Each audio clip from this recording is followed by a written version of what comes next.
o que a gente tem que falar de seleção brasileira desde 2010, um lixo. É isso. É um lixo seleção brasileira desde 2010. 2010 foi melhorzinho ainda na Copa do Mundo. 2014, 7-1. 2018, Bélgica. 2022, Croácia. E aí o Ancelotti chega, enche todo mundo de esperança, inclusive a mim, mas não mudou nada, gente. Não mudou nada na seleção brasileira. Na boa, ganhar de 2-0 do Japão e sofrer a virada. A gente não tá falando da Espanha, a gente não tá falando da França, não tá falando da Inglaterra, da Alemanha, da Argentina, até mesmo do Uruguai, da Colômbia. A gente tá falando do Japão. Japão. Algo assim quase inexistente no futebol. O Brasil, a seleção brasileira, nunca tinha perdido pro Japão. Aí essa geração faz o favor. E aí, gente, é aquilo que eu falo. Sem discurso vitimista também, pô. Era muito mais legal por parte do Fabrício Bruno, ó, errei, sou sujeito homem, tô aqui pra falar, mas vai passar. Aí não. Aí já vem, peço desculpas. Aí já vem, peço que não sejam covardes. Covarde por quê? Se teve um erro ridículo como esse, vai ser criticado, e não é covardia. E no mesmo jogo, sofrer um erro como esse e depois ainda fazer um gol contra, é óbvio que o cara tem que ser criticado. Não tem ninguém covarde. Covarde é quem fala pelas costas. Aqui, eu tô falando, foi ridículo. Foi ridículo o que aconteceu com o Fabrício Bruno. Foi ridículo o apagão que deu na seleção brasileira. Foi falha do Hugo Souza no terceiro gol. Mas não, já tô vendo nas redes sociais. Não, é sacanagem o que estão falando do Hugo. Sacanagem por quê? Se o cara cabeceou na mão dele e ele espalmou a bola pra dentro do gol. Sacanagem por quê? É o que eu falo, é sem vitimizar a seleção brasileira. Se a seleção brasileira continua o fiasco que esteve nos últimos anos, vai ser falado que ela continua um fiasco. E se a seleção brasileira melhorar, também vai ser falado. Também vai ser elogiado. Mas me desculpa, não dá pra gente falar que o futebol brasileiro se reergueu ganhando de 5 da Coreia do Sul. Aí quando eu falei isso, nas minhas redes sociais, então, eu fui espancado. Aí, gente, na boa, olha o que virou seleção brasileira. Uma virada, 2-0, levar 3-2 do fraco Japão. Ou seja, é um alarme, né? Que fica ligado. É um alerta que começa a acender aí, né? Na seleção brasileira.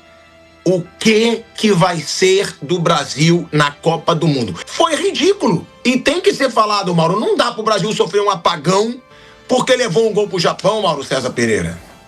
Eu não acho que seja apagão, não. Eu acho que o time estava muito desfigurado no segundo tempo, né? Um time bem diferente daquele... Não vai ser esse time na Copa do Mundo, gente. Vai ser bem diferente disso aí.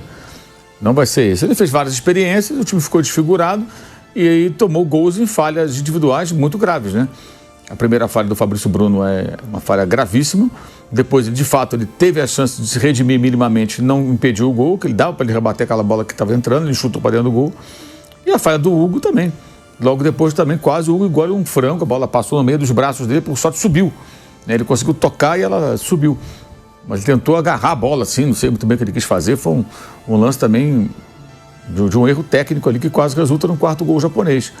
Eu acho que assim, o Ancelotti ele fez experiências, teve a última oportunidade, que foi essa, não acho que ele possa fazer mais experiências nos próximos jogos, não dá mais tempo, ele tem mais uma data FIFA em novembro, depois em março, então é hora de definir boa parte do grupo, não chamar mais quem não pode contar, chamar quem ele não chamou dessa vez, eventualmente possa colaborar e seguir o caminho dele. O Hugo, acho que é um goleiro que não tem nível, sempre falei isso, para jogar em seleção brasileira, um goleiro que erra muito. Não significa que ele seja um mau goleiro, que ele não seja um bom profissional, não é isso. Ele não está no nível da seleção. O nível de seleção brasileira é sempre um nível mais alto, a cobrança maior, por uma razão muito simples. Você seleciona os melhores jogadores brasileiros do momento, em tese. E ele não é o melhor goleiro, tem goleiros melhores do que ele, aqui no Brasil e lá fora. né? Melhores, mais experientes. Se ele quiser o Hugo para ser pegador de pênalti, se ele decidir que, havendo uma decisão de pênalti, vai colocar um goleiro para isso, até posso entender que o Hugo seja mais eficiente do que outros, do que o Alisson até. Ele, de fato, ele é muito bom nesse fundamento. Mas isso não basta. O jogo não é uma disputa de pênalti. O jogo é um jogo de futebol. Você tem que saber, você tem que ser eficiente nas defesas debaixo das traves, nas saídas de gol, no jogo com os pés. Tem vários predicados hoje que os goleiros precisam ter para atender a demanda. O pênalti é algo bem específico. Agora, se ele quiser ter, como a Holanda teve, lá com o Van Gaal, né, em 2014, o Tim Krul, né, que era o goleiro que ele usava para pênaltis, ok. Tudo bem, então já defini isso, já conversa com o titular, né, que é o Alisson, olha, é disputa de pênalti que vai pegar o Hugo, não é você. Já prepara o ambiente para evitar uma situação chata, como aconteceu recentemente no Racing. O Racing estava jogando contra o Peñarol, o titular era o Arias, o reserva o Cambeses, que agora é o titular. Aí, como o Arias tem um índice ridículo de defesa de pênalti, é menos de 20%, de 15% de vezes a bola não entra. É horroroso, é horroroso. Ele não pega pênalti nenhum praticamente. E o jogo caminhava para os pênaltis, o técnico, o Gustavo Costa, ele trocou no final, tirou o Arias e colocou o Cambeses. Mas não tinha combinado, claramente não tinha combinado, que o titular ficou revoltado. O cara saiu cuspindo a abelha africana. E aí saiu o terceiro gol do Racing e não foi necessário sequer disputar pênaltis, né?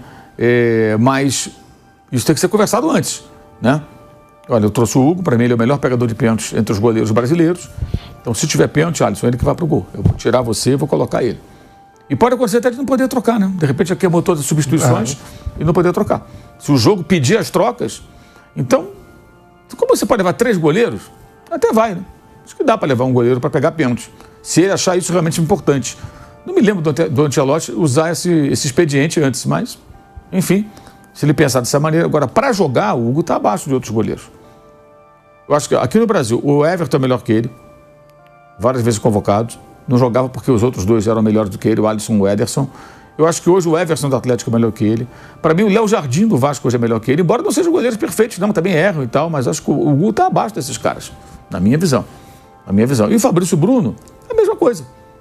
Existem zagueiros melhores do que ele no futebol. Olha, até o Thiago Silva, veterano, não defendo a convocação do Thiago, não. Acho que a fase dele na seleção passou. Mas até o Thiago é mais zagueiro do que o Fabrício Bruno. E acho que o primeiro gol do Japão é fruto de uma autoconfiança que o Fabrício tem, que é muito maior do que o futebol dele. Ele é mais autoconfiante do que ele é bom. Ele confia muito nele. Ele fala isso, que ele é mais rápido, ele ganha na corrida. Então essa autoconfiança acho que o prejudicou. Ele estava com a bola... Quando foi ver, a vaca estava indo para o brejo. Isso até, é lógico, abala o jogador. Agora, a crítica não significa ser... vai crucificar, ninguém está crucificando ninguém, está criticando como se elogia quando vai bem. Se ele fizesse uma partida soberba, ele estaria sendo elogiado. Faz parte, é assim mesmo. E a mesma coisa o Hugo. E aí tem um detalhe que eu acho que é curioso.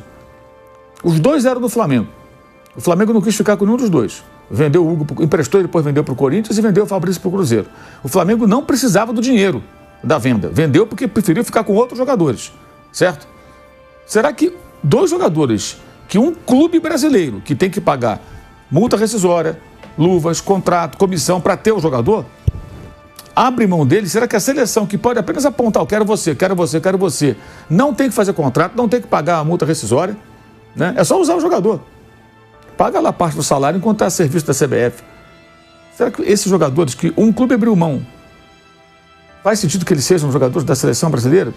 Será que a avaliação do Ancelotti está certa? É só uma reflexão, só para pensar. Poderia ser o Palmeiras, poderia ser um outro clube brasileiro. Mas o fato é que o Flamengo não quis ficar com o Hugo e não quis ficar com o Fabrício. O Fabrício seria reserva no Flamengo. Ele queria jogar, então tá bom. Ficou com outros jogadores e ele foi embora. E o Hugo a mesma coisa. Foi emprestado lá para Portugal, depois para o Corinthians e finalmente adquirido em definitivo pelo Corinthians. Não são maus profissionais. Ele não é um mau zagueiro, o Hugo não é um mau goleiro. Mas eles não estão, na minha opinião, no nível que você espera de um jogador da seleção brasileira.